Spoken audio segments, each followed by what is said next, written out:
Hello students, কেমন আছো সবাই? আশা করছি তোমরা সবাই ভালো আছো। তো এর লাস্ট ভিডিওতে আমি ফাদার সেলফের ইউনিট 2 শেষ করেছিলাম। আজকে আমি ইউনিট 2 এর অ্যাক্টিভিটি যেটা আছে, এক্সারসাইজগুলোকে শেষ করব এবং সাথে সাথে আমি তোমাদের একটা ট্রিক দেব যে কী করে যে কোনো কোশ্চেনের আনসার তুমি লিখতে পারবে খুব শর্টকাটে। এই ট্রিক ফলো করলে যে কোনো কোশ্চেনের আনসার তুমি সাজাতে পারবে, ঠিক আছে? তো প্রথমত আগে আমরা এক্সারসাইজটা একটু দেখি।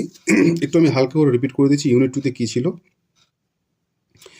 ইউনিট 2তে প্রথমেই স্বামী ফাদার সেলফ গল্পের যে মুখ্য চরিত্র স্বামী, সে চেষ্টা করেছিল তার বাবাকে কোনো কৌশলে তার বাবার মাইন্ডটাকে ডাইভার্ট করে দিয়ে তার স্কুল যাওয়ার ব্যাপারটাকে ভেস্তে দেওয়ার, ডিসমিস করে দেওয়ার। কিন্তু তার বাবা কোনোভাবে সেটা বুঝতে চায়নি। তার বাবা তাকে একটা লেটার কম্পোজ করে দিয়েছিল হেডমাস্টারকে দেওয়ার জন্য। সে তার বাবাকে ইনকোয়ারি করে লেটারে কী আছে। তার বাবা বলে যা আছে সব কিছু লেটারে লেখা আছে। ফাইনালি সে যখন স্কুলে যাওয়ার জন্য রেডি হয়, স্কুলে যাওয়ার সময় সে রাস্তার ধারে দাঁড়ায় নিজের মাইন্ডটাকে ঠিকঠাক করার জন্য। এবং সে ফাইনালি স্যামুয়েল যে টিচার, ওনার ব্যাপারে কিন্তু সে একটু রিগ্রেট ফিল করে, দুঃখ ফিল করে। এবং স্যামুয়েল ভাবতে থাকে, স্বামীনাথন ভাবতে থাকে যে সত্যিকারেরই স্যামুয়েল এত বাজে টিচার কিনা, কারণ সে তো এতটাও খারাপ না। স্যামুয়েল কিন্তু স্বামীকে বেশ ভালোবাসে অন্য টিচারদের থেকে বেশি। এটা হচ্ছে স্বামীর আপাতত স্যামুয়েলের ব্যাপারে ধারণা, ঠিক আছে? তো দেখি আমরা, এখানে আছে যে choose the correct alternative to complete the following sentences. এর মিনিংটা আমরা আগের ভিডিওতে বলে দিয়েছি। হ্যাঁ, father decided to send the headmaster এ, মানে স্বামীর বাবা, ফাদার মানে বাবা, ইন দ্য ফ্যাক্ট স্বামীর বাবা ডিসাইডেড সিদ্ধান্ত নিয়েছিল, টু সেন্ড পাঠাতে, এ দ্য হেডমাস্টার প্রধান শিক্ষককে, এ একটি। তাহলে স্বামীর বাবা কি পাঠাতে চেয়েছিল? এখানে আছে দেখো 4 এ, পেজ নাম্বার 5, কোশ্চেন নাম্বার 4 এ। টেলিগ্রাম না নোটিশ না লেটার না রিপোর্ট? এখানে লেখাই আছে দেখো যে father had composed a long letter to the headmaster, ঠিক তো? তাহলে বাবা কিন্তু কি বলেছিল ওটাকে, আরও কনফার্ম করে দেখতে পারি ঠিক 5 নম্বর পেজের ওপর দিকে একদম second line, give it to your headmaster and go to your class. ঠিক আছে? তো তাহলে অবশ্যই অপশনের আনসারটা কিন্তু 4 এর এ নম্বর কোশ্চেনের আনসারটা হচ্ছে লেটার 3, দাগ নম্বর 3, ঠিক আছে? তারপর দেখো, ওয়াইল গোয়িং টু স্কুল স্বামী ওয়াজ বদার্ড বাই। যখন স্কুলে যাচ্ছিল, বদার মানে যে বললাম খোঁচা দেওয়া, তাহলে bothered by what? Conscience, headache, toothache না ফিভার? ফিভার মানে কি জ্বর, টুথেক মানে কি দাঁত ব্যথা, হেডেক মানে কি মাথা ব্যথা, কনসাইন্স মানে কি বিবেক। আমি এর আগে পুরো গল্পটা তোমাকে ওই ছাগলের গল্পটা শুনিয়েছিলাম, মনে আছে তো? ঘেরায় ঢুকে যাওয়া, ছাগলের পা ভেঙে দেওয়া গল্পটা। তাহলে অবশ্যই এখানে আনসারটা হচ্ছে কি কনসাইন্স মানে বিবেক। হ্যাঁ, the colour of Samuel's coat was, Samuel যে কোটটা পরেছিল, কি পরেছিল মনে পড়ছে? থিন মুস্ট্যাক, আনসেভেন চিক, তারপরে ইয়েলো কোট, ডার্ক ফেস, মনে পড়ছে তো? স্যামুয়েলের কোটটা ছিল অ্যাকচুয়ালি ইয়েলো। তো দেখি, ব্ল্যাক মানে আমরা সবাই জানি কালো, ব্লু মানে নীল, হোয়াইট মানে হচ্ছে সাদা। ফাইন। দেখো তো এবার যেটা আছে কোশ্চেন নম্বর 5, এখানে কিন্তু একটি ইম্পর্টেন্ট ব্যাপার আছে। হ্যাঁ, ব্যাপারটা বোঝো ভালো করে।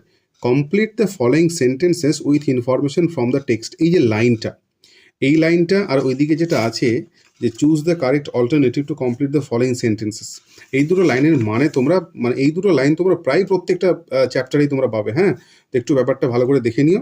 চুজ দ্য কারেক্ট অল্টারনেটিভ, কি আছে? Choose the correct alternative to complete the following sentence মানে নিম্নলিখিত বাক্যগুলি পূর্ণ করার জন্য যে কোনো একটা অল্টারনেটিভ বেছে নাও।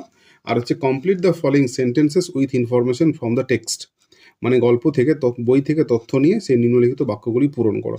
দেখো কি বলছে কোশ্চেন নম্বর 5-এ, ফাদার্স বিহেভিয়ার টুক অ্যান, বাবার যে বিহেভিয়ারটা সেটা একটা নিয়েছিল, কি নিয়েছিল বলতো? আনএক্সপেক্টেড টার্ন, আমরা সবাই বুঝতে পারছি। ফাইনালি স্বামী কি চেয়েছিল? স্বামী চেয়েছিল যে মাথা ব্যথা দিয়ে যখন পারলো না, তো স্কুল লেট হয়ে যাবে বলে স্যামুয়েল টিচার গাল দেবে, এইটা বলে স্বামী তার বাবাকে ডাইভার্ট করতে চেয়েছিল। কিন্তু তার বাবা কি হয়েছিল যে না, তোমাকে স্কুল যেতে হবে, আমি তোমার স্যারকে একটা হেডমাস্টারকে একটা লেটার পাঠাবো। এটাই হচ্ছে একটা unexpected turn. Swami went to school feeling, Swami যে স্কুলে গেছিল কি ফিল করতে করতে? That he was the worst boy on the earth, সে হচ্ছে পৃথিবীতে একমাত্র সব থেকে খারাপ ছেলে, এটাই ফিল করছিল। তাহলে কি লিখবে তুমি? Feeling that he was, that he was the worst boy on earth. ঠিক আছে, কথা বুঝতে পারলাম? Okay. Swami stopped on the road side. Swami stopped on the road side. Swami road সাইডে দাঁড়িয়ে গেছিল, রাস্তার ধারে। কেন থেমেছিল? To, why? কেন দাঁড়িয়েছিল বলো? সে তার মনটাকে মিলাচ্ছিল না। টু, লেখো বলছি, লেখো। Make up his mind about Samuel. To make up his mind about Samuel. ঠিক আছে, ওকে। এবার দেখো, এই যে আনসার দ্য ফলোইং কোশ্চেন্স, যেটা তোমাদেরকে আমি ট্রিক শেখাবো বললাম, ঠিক আছে? দেখো, তোমরা নিশ্চয়ই কিন্তু জানো ডু, ডিড, ডাস, এই অক্সিলারি ভার্বটা কিন্তু জানো, ঠিক আছে? এই যে তিনটে অক্সিলারি ভার্ব আছে, আমি যেটা তোমাদেরকে কথা যেটা বলতে যাচ্ছি, খুব মন দিয়ে শুনবে। তোমরা যদি এই জিনিসটা শিখে যাও, তাহলে কিন্তু তোমরা যে কোনো কোশ্চেনের উত্তর সাজানো কিন্তু শিখে নেবে। দেখো, আমরা এটা জানি যে বাক্যের সাবজেক্ট কাকে বলে, ভার্ব কাকে বলে। কোনো কিছু কাজ করা বুঝালে সেটাকে ভার্ব বলে, যেমন খাওয়া, ঘুমানো, পড়া। এই যে আমি তোমাদেরকে বলছি, তুমি আমার কথা, তোমরা আমার কথা শুনছো। যেমন এখন আমার ঘড়িটা টিকটিক করে শব্দ করছে, ঘড়িটা ঘুরছে, আমার লাইটটা জ্বলছে, হ্যাঁ? তো এই সমস্ত শব্দ যেগুলো কাজ করা বুঝাবে, সেগুলো হচ্ছে ভার্ব। এবার ধরে নাও যে আমি যদি তোমাকে বলি যে পড়ছো, পড়ছো তো, এবার তুমি একটা খাতায় লেখো তো, পড়ছো, লিখেছো নিশ্চয়ই, পড়ছো। এবার পড়ছো, এটা হচ্ছে একটা ক্রিয়া, একটা কাজ তুমি করছো, বা কেউ আমি পড়ছি, বা তুমি পড়ছো, বা সে পড়ছে, ঠিক আছে তো? এবার তুমি ভার্বটাকে কোশ্চেন করো তো কে দিয়ে, মানে ভার্বটাকে কোশ্চেন করো কে দিয়ে। পড়ছো, কে পড়ছো? কে পড়ছে? তুমি পড়ছো। আমি যদি বলি পড়ছো, তাহলে তুমি পড়ছো। তুমি যদি বলো যে আমি পড়ছি, তো পড়ছি তো কে পড়ছি? আমি পড়ছি, ঠিক? তাহলে ভার্বকে কে দিয়ে প্রশ্ন করে আমি কি উত্তরটা পেলাম? আমি। তাহলে আমিটা হচ্ছে এই ভার্বের সাবজেক্ট। কথা বুঝতে পারলাম? আমিটা হচ্ছে এই ভার্বের সাবজেক্ট। এখন তুমি কি পড়ছো? আমি ইংরেজি পড়ছি। তাহলে তুমি কি পড়ছো? এই যে কি দিয়ে প্রশ্ন করে কি উত্তরটা পেলাম? কি দিয়ে প্রশ্ন করে উত্তরটা পেলাম হচ্ছে ইংরেজি। তাহলে আমি ইংরেজি পড়ছি, আই অ্যাম রিডিং ইংলিশ, বা আই রিড ইংলিশ। কথাটা বুঝতে পারলাম? আই অ্যাম রিডিং ইংলিশ বা আই রিড ইংলিশ, ঠিক আছে তো? তো এই যে ক্রিয়াপদ, ক্রিয়াপদটা আমি যখনই খুঁজে পেয়ে যাব, তখনই আমার সাবজেক্ট এবং অবজেক্ট কিন্তু খুঁজে বার করতে খুব ইজি হবে। তাহলে সাবজেক্টটা কাকে বলে বুঝতে পারলাম? ভার্বকে যখন আমি কে দিয়ে প্রশ্ন করে দেবো, সেটা হচ্ছে আমার সাবজেক্ট, ঠিক তো? তো এই যে ডু প্লাস, ডিড প্লাস আর ডাস প্লাস যে ফর্মুলাটা, দেখো, মনে করো যে আমি তোমাকে একটা সেন্টেন্স বলছি। ধরে নাও তুমি লিখতে পারো যে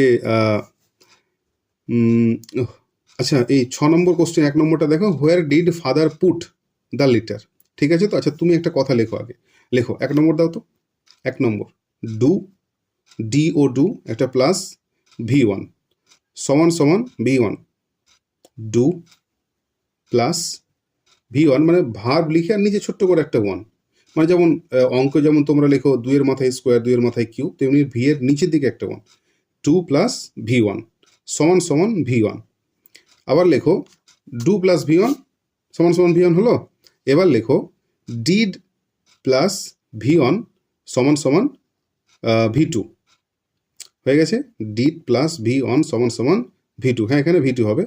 এবার লেখো ডাজ প্লাস V1 সমান সমান ভার্ব, ডাজ প্লাস V1 সমান সমান ভার্ব, ব্র্যাকেটে এস অথবা ইএস ব্র্যাকেট ক্লোজ। লিখে নিয়েছো নিশ্চয়ই? Do plus V1 equal to V1, did plus V1 equal to V2, does plus V1 equal to ভার্বের সাথে এস বা ইএস। ফাইন। এবার দেখো কেন কথাটা আমি বললাম। এই যে তুমি দেখো এ নম্বরে যে হোয়ার did father put the letter, এই যে ডিডটা দেখতে পাচ্ছ, এরা কোন সেন্টেন্স? আচ্ছা, এই যে আমি তোমাকে 3টে ফর্মুলা লিখলাম, তা তুমি মাথায় লেখো ইন্টারোগেটিভ সেন্টেন্স। লিখে নাও ইন্টারোগেটিভ সেন্টেন্স, হয়েছে? আর সমান সমান দিয়ে পরে লেখো অ্যাসার্টিভ সেন্টেন্স। তাহলে ইন্টারোগেটিভ সেন্টেন্স মানে কি? কোনো কিছু জিজ্ঞেস করা, কোথায় যাচ্ছ, কি করছো, কেমন আছো, ভালো আছো, কবে যাবা, কবে আসবা, কি খাচ্ছ, কেমন আছো, পড়াশোনা কেমন চলছে, বাড়িতে সবাই ঠিকঠাক আছে, শরীর সুস্থ আছে, এইগুলো হচ্ছে ইন্টারোগেটিভ সেন্টেন্স। খুব বেশি না, ভাই চল একটু ঘুরতে যাবি, একটু খেতে যাবি, খেলতে যাবি, তুই কি খেলবি না, এই ভালো আছিস, চল না ফুটবল, চল ফুটবল খেলতে যাবি, চল তো আমরা কি আজকে খেলবো, পিকনিক খেতে যাবি, তোর পড়া হয়েছে, পড়া করেছিস, বই এনেছিস, এই সমস্ত কথাই হচ্ছে কি তোমার ইন্টারোগেটিভ সেন্টেন্স। এবার উত্তরগুলো হ্যাঁ বই এনেছি, হ্যাঁ ভালো আছি, হ্যাঁ খেয়েছি, হ্যাঁ আমি বাড়ি যাবো, হ্যাঁ স্কুলে যাবো, চলো খেলে আসি, এগুলো সবই হচ্ছে কি অ্যাসার্টিভ সেন্টেন্স। তো do plus V one, did plus V one, does plus V one, এগুলো হচ্ছে ইন্টারোগেটিভ সেন্টেন্স। আর ভি ওয়ান ভি টু ভার্বের সাথে এস বাই এস, এটা হচ্ছে অ্যাসার্টিভ সেন্টেন্স। ঠিক আছে, এবার দেখো এই যে ডিড আছে, তো ফাদার আছে, তারপরে পুট আছে। তুমি কি বলতে পারো পুটটা কোন ভার্ব? হ্যাঁ আমি বলে দিই, যখনই দেখবে বাক্যে ডিড আছে আর ঠিক তারপরে একটা ভার্ব আছে, তখন তোমাকে বুঝে নিতে হবে ডিড মানে ওই ভার্বটা আছে ভি টু ফর্মে। কথা বুঝতে পারলাম? আর ডিড আর এই যে ভি ওয়ান এর মধ্যে যে সাবজেক্ট যে শব্দটা থাকবে সেটা ম্যাক্সিমাম ক্ষেত্রে 99% ক্ষেত্রে কী হয়ে যায়? সাবজেক্ট হয়ে যায়। কথা বুঝতে পারলাম? তুমি দেখো নিজের ক্ষেত্রে, হোয়াট ডিড স্বামী ফেইল, তাহলে ফেইল মানে কি? ব্যর্থ হওয়া। আর স্বামীটা হচ্ছে সাবজেক্ট, আর ডিড মানে কি? ওই তো ডিড প্লাস ভি ওয়ান, তার মানে সাবজেক্ট ওটাই। তাহলে আমি বাক্য থেকে কি সাবজেক্ট খুঁজতে শিখলাম? অবশ্যই do plus V one, did plus V one, does plus V one, এর মধ্যে যে পার্টটা থাকবে সেটা হবে আমাদের বেশিরভাগ ক্ষেত্রেই সাবজেক্ট। ভেরিয়েশন আছে, আমি তোমাদেরকে কোনো একটা ভিডিওতে আবার বলবো। তাহলে wire did father put the letter, ঠিক আছে? তো তাহলে অ্যাকচুয়ালি এখানে সাবজেক্টটা কী হবে? ফাদার। তাহলে ফাদার, এবার ডিড প্লাস পুট মানে ডিড প্লাস ভি ওয়ান সমান সমান ভি টু, তাহলে পুটটা কোন ফর্মে হবে? ভি টু ফর্মে। তার মানে ইন্টারোগেটিভ সেন্টেন্সে পুটটা আছে ভি টু ফর্মে। অ্যাসার্টিভ সেন্টেন্সে গিয়ে আমরা কি লিখবো? সরাসরি ভি টু লিখবো। তাহলে অ্যাসার্টিভ সেন্টেন্সের ভি টু মানে ইন্টারোগেটিভ সেন্টেন্সের ডিড প্লাস ভি ওয়ান, তেমনি অ্যাসার্টিভ সেন্টেন্সের ভি ওয়ান মানে ইন্টারোগেটিভ সেন্টেন্সের ডু প্লাস ভি ওয়ান, তেমনি অ্যাসার্টিভ সেন্টেন্সের ভার্বের সাথে এস বা ইএস, তেমনি সেটা ইন্টারোগেটিভ সেন্টেন্সে ডাস প্লাস ভি ওয়ান। যেমন রাম ইটস রাইস, তাহলে what does Ram eat? Does plus eat, ভিতরে রাম, তো ডাজ ইট, রামের পরে কখনো ইটস বসে সবসময়, কিন্তু ইট বসে না, কিন্তু এখানে ডাজ আছে। হোয়াট ডাজ রাম ইট, কথা বুঝতে পারলো? তাহলে রাম ইটস রাইস, এই হচ্ছে ব্যাপারটা। তাহলে দেখো, তাহলে সাবজেক্টটাকে ফাদার, এবার ভার্বটা হচ্ছে পুট, তাহলে father put the letter where? Father put the letter where? In an envelope. Father put the letter in an envelope. Father put the letter in an envelope, বুঝে গেলাম? তাহলে ইন অ্যান এনভেলপ এটা হচ্ছে একটা জায়গা যেখানে বাবা রেখেছিল। এখন কোশ্চেন, বাবা চিঠিটা কোথায় রাখলো? ভেবে দেখো, বাংলায় বলো। বাবা চিঠিটা খামে রাখলো। যদি বলি কোথায় চিঠিটা বাবা রেখেছিল বা বাবা চিঠিটা কোথায় রেখেছিল, তাহলে where did father put the letter? Father put the letter in the বা ইনসাইড দ্য এনভেলপ। বুঝতে পারলাম? চলো number 2 question, what did Swami fail to decide about Samuel? What did Swami fail? তো ফেল মানে ব্যর্থ হওয়া। তোমরা V one V two V three নিশ্চয়ই পড়েছো, তুমি অবশ্যই বলতে পারবে ফেলটা ভার্বের কোন ফর্ম। একটু মনে করার চেষ্টা করো। ঠিক, ফেলটা হচ্ছে ভার্বের 1 নম্বর ফর্ম। এবার ভি টু কি? ফেইল, ফেইল্ড আর ফেইল্ড, ভি থ্রি। হ্যাঁ, তো ডিড আর ফেইল আছে, তাহলে কি হবে? ফেইল্ড হবে, FAILD। তাহলে ডিড প্লাস ভি ওয়ান মানে কি? আমাদের ভি টু। বুঝতে পারলাম? তাহলে হোয়াট ডিড স্বামী ফেল, আগে বলো সাবজেক্ট কোনটা বলো তো? কি বললাম? যে did plus V one, do plus V one, does plus V one, এর মধ্যেখানের যে পার্টটা থাকবে সেটা হবে আমাদের সাবজেক্ট। কথা বুঝে গেছি নিশ্চয়ই? এবার দেখো, তো এই যে ডিড স্বামী ফেল, তাহলে স্বামীটা হচ্ছে আমাদের সাবজেক্ট, ঠিক তো? এবার সাবজেক্ট, তারপরে কি আমরা নেব? ভার্ব। তো স্বামীর পরে আসবে কি?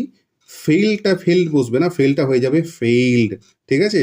তাহলে ডিড স্বামী ফেইল্ড, ডিড স্বামী ফেইল্ড, ঠিক আছে?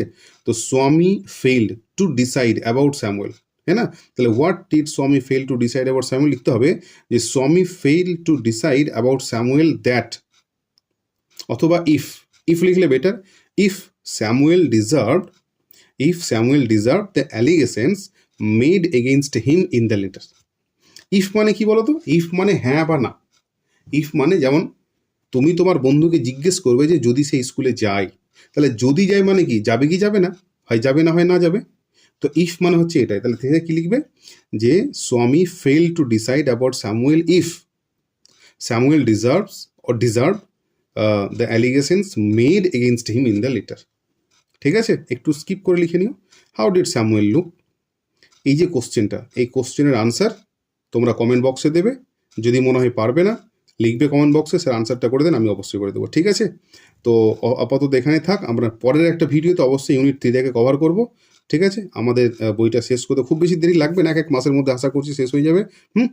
তো তোমরা ভিডিওটা দেখো, আশা করছি ভালো লাগবে।